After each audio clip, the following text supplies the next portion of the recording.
Grade 10. Unit 6. Reading. Page 47. Nature.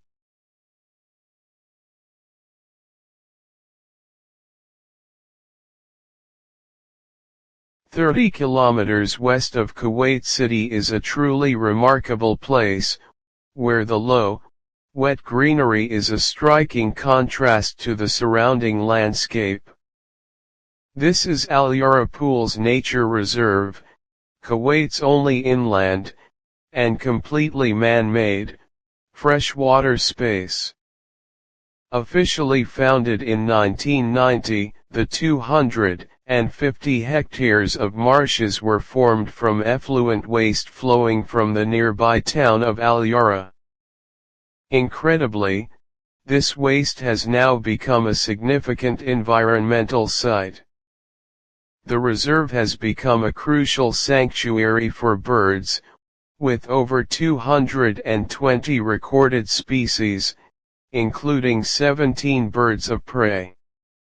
This makes the wetlands one of the best bird-watching sites in the Middle East.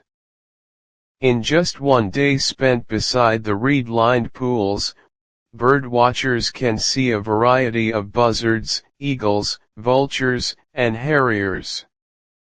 Autumn and spring are the best time for birdwatchers.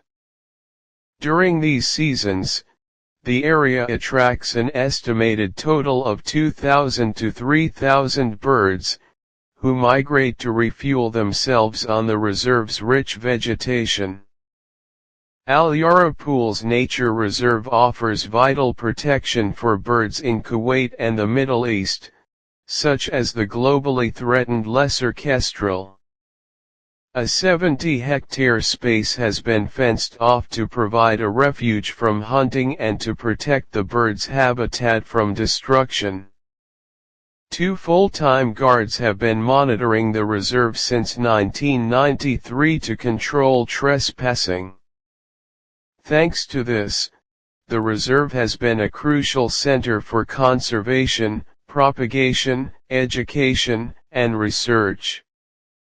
However, it is not only famous for its fauna. One of the most distinguishing features of the reserve is its extensive vegetation, with a wide variety of flora growing in the pools, especially reeds. The site has great value as a potential field study area for all educational levels up to university research, and part of the site is also a designated camping area. If you are interested in protecting wildlife, then the Al-Jahra Pools Nature Reserve certainly deserves your support.